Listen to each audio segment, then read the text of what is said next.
this child, 3 months old little girl, beautiful little girl, was physically harmed. Right now on News Channel 6 at 7, the latest in a disturbing case of a Swainsboro baby being physically and sexually abused. We'll get a break from the rain tomorrow, but Sunday's a different story. Have your forecast coming up next. Also tonight, find out what Georgia lawmakers are doing to curb the amount of teens getting married. Your News at 7 starts right now. Live from Television Park, this is WJBF News Channel 6 at 7. I'm Sean Gabachstock. Thank you so much for joining us. A 3-month-old little girl is still in the hospital doing better tonight. She is recovering from serious injuries that police say were inflicted by a grown man. William Woods, facing 4 felony charges related to child abuse, molestation, and possessing methamphetamine. News Channel 6 was in the Emmanuel County Courthouse as the judge read Woods his charges. Watch his body language while she does. With aggravated battery, the victim, as alleged, is an infant child. You were charged with aggravated child molestation. In 19259 FW, you were charged with aggravated sodomy. And in 19061 FW, you were charged with cruelty to children in the 1st degree.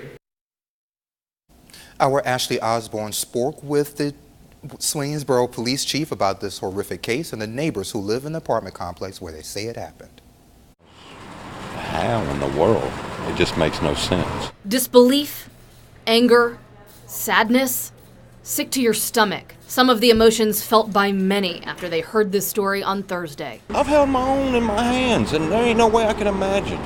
I'd want to hurt someone if they even thought about that about my children, or any child at that fact. Hopefully they can get it situated and we ain't got to worry about him doing that to no one else ever again. Swainsboro's police chief says they're doing just that. We have to be the voice for that child, so we're trying to be strong, but a lot of us yesterday, all the investigators yesterday, my staff, the officers, it really affected them, and we kind of had to step away from some of those things as it was being introduced and just kind of get our composure. The baby's mother, Brandy Lee, also faces charges of cruelty to children. Physically, she didn't do anything to harm the child, other than she made some decisions to leave her child in the custody of someone who she had knowledge was a methamphetamine user, which we know also affects that person's ability to function mentally, physically. Lee was arrested for her decision and taken to the Emmanuel County Jail, a place Sandy Hancock says, unfortunately, he spent some time. Back in 2001, there was a guy that did something similar, and they had to keep him on protective custody because of that. Yeah.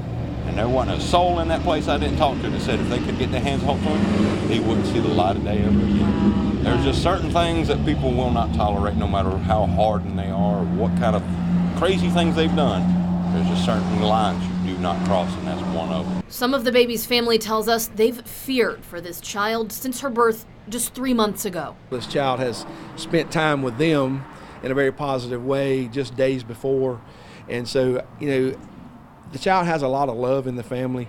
We did have to bring in DFACs, of course, because of the situation and the interest of the placement of the child in the future is going to be left up to them. Medics flew the infant to Augusta University, where she is now for treatment. In Swainsboro, Ashley Osborne, WJBF News Channel 6. And we did try to get the 911 calls in the case, but we were told we couldn't since there's a gag order on the recordings. Stay tuned to News Channel 6 for more on this developing story. The Georgia Black Legislative Caucus has endorsed a bipartisan bill meant to toughen the penalties for hate crimes. The bill will apply to race, religion, gender, sexual orientation, and disabilities. Under the bill, a hate crime could be its own charge with a penalty of 3 to 12 months. This legislation has passed through the committee and now has to get through a House vote, then cross over to the Senate. South Carolina's Human Trafficking Task Force met this morning to recap 2018 and outline the goals for 2019. The state task force consists of local task force from each region of the state. In the Midlands, the task force there is organizing events to help raise awareness, like expanding locations for the human trafficking hotline posters. The director of the task force explained why those efforts play even bigger roles when events like March Madness comes to town. tourism or any major event, whether it be sporting or music or whatever the case may be, when there's more people and if people are traveling, sometimes they have additional disposable income and they may engage in commercial sex. And when they engage in purchasing commercial sex, they may be exploiting a sex trafficking victim. And the task force will meet again in June. The group is also pushing for legislation that will steepen penalties for sex buyers. South Carolina ranks 47th for its penalties. A bipartisan bill passed in the Georgia House that will move the age to marry up to 17. The bill passed with overwhelming success, but not without dissent. Our Atlanta Bureau Chief, Ashley Bridges, has the story. A 16-year-old is a child, at least legally speaking. They can't drink, can't vote, and can't drive after curfew. Children are vulnerable and they have limited options to protect themselves. But in Georgia, those children right now could get married. A Republican-sponsored bill in the Georgia House, co-signed by some Democrats, seeks to change that. Primarily, the 10,000 child marriages over the past 15 years were poor children. Child brides, when they marry young, are often in poverty and they remain in poverty. Those children also less likely to receive an adequate education. The bill would also mandate that 17-year-olds could not marry anyone more than 4 years older. Overpowering, out of age, out of sync relationships that should be not happening. A point some legislators argued against, saying those age differences could be normal. First, I would push back that that's normal, and secondly, I would say that what's the rush? It's not a big deal to wait until both parties are adults and then to make a decision that makes sense for their lifetimes, because marriage really is an institution that should be long-term. A point he says is supported by the fact that 80% of child marriages end in divorce. Reporting in Atlanta, I'm Ashley Bridges. And that bill passed the House with only 13 members opposed. It now moves to the Senate. It's been several months since the news broke that Denmark, South Carolina residents have been drinking contaminated water. After hearing the issue, many organizations jumped into action like Hometown Projects, which collected thousands of bottles of water. This is just a third of the water collected and is headed to Denmark in the next few days. Documents from the Department of Health and Environmental Control shows that the city's water grade has been unsatisfactory for many years without being fixed. Being that it was so close to home, like this is an issue that people expect to hear about in other countries, not in America. When people locally hear about it, they're just like, that's happening in America. Yes, not only is it happening in America, it's happening about an hour from where you stay right now. And as of this morning, Hometown Projects partnered with Capgemini surpassed a goal of 25,000 bottles. The group will deliver the water on Sunday. A secret shipment of plutonium from the Savannah River site to Nevada is causing quite the stir. Nevada governor asking for a face-to-face meeting with President Trump over the matter. Court documents released at the end of January showed that the shipment took place on public highways via truck, but the route or the timing of the shipment was not released because it's considered protected for national security. The river region growing rapidly, and there's road work on I-20, flowing wells, and other places, so contractors are looking for people to fill hundreds of jobs. Due to the $1 billion transportation funding bill, more people are looking for work. The Georgia Highway Contractors Association is working to fix the void by putting employees face-to-face with potential employers. It's kind of hard to find a job, and these people coming out, giving us a choice and a chance to fill out with them and to grow with their companies. I'm looking at pretty good opportunities here. And if you're seeking a job in the industry, visit our website, WJBF.com. Next week, Augusta commissioners are expected to vote to hire 2 engineering firms in an effort to save the lock and dam. The Corps of Engineers plan to replace the lock and dam with a rock weir. For 2 weeks, the city has been debating getting expert help to make a case to prevent it.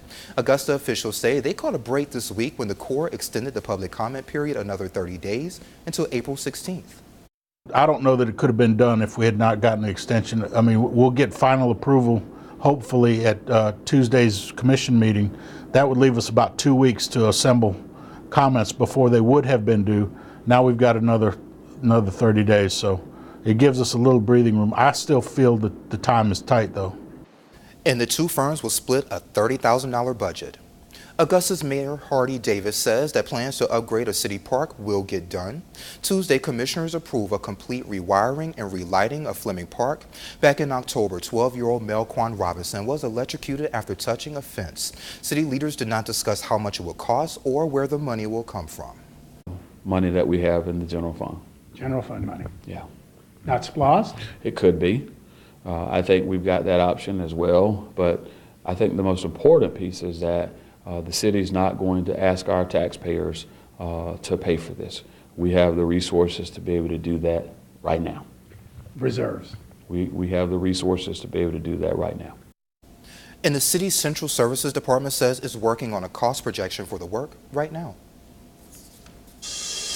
Well, after a cloudy, wet day, the sunshine broke out late and rescued us with some blue skies, and now a mostly clear to partly cloudy night. Jiffy Lube Skyview Network, folks out and about getting ready to enjoy their weekend, and they'll do it rain-free tonight and tomorrow, but Sunday certainly much different. Temperatures right now hold in the low and middle 60s from Thompson to Augusta to Aiken. Augusta right now at 65 degrees, and as you check out the radar, it's pretty quiet. A few showers to our north, but those are pushing eastward, will not be impacting our viewing area. So the forecast coming up for this evening, look forward to partly cloudy skies. Temperatures will hold in the upper 50s. We'll put in there just an ever so slight chance of a sprinkle somewhere in the viewing area. Winds out of the west at 5. A closer look at Sunday's weather. Could see a couple strong storms. Tell you about that coming up in a second.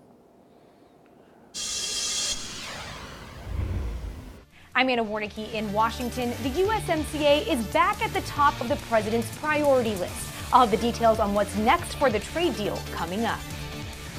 What's up, Georgia? I'm John Crow with your Cash Free Cash for Georgia 5 evening drawings. First, it's time for 5-card cash, where you can win up to $150,000. 2 of hearts, queen of clubs, 8 of clubs, 2 of diamonds, and 9 of diamonds. Now, let's play Cash 3. Your first winning number is 0. That's followed by 6, and your final winning number is 0. Again, if you have the numbers 0, 6, and 0, you just won. Now let's play Cash 4 and see if you can win again. Here we go. Your first winning number is 1. That's followed by 9. Up next, we have 7, and your final winning number is 3. Again, if you have the numbers 1, 9, 7, and 3 in any winning combination, you did win again. On to Georgia 5. Here we go. Your first number is 2. That's followed by 4. Up next, we have 1. Your next number is 8, and your final Georgia 5 number 7. Again, those numbers are 2, 4, 1, 8, and 7. Good luck and play on, Georgia.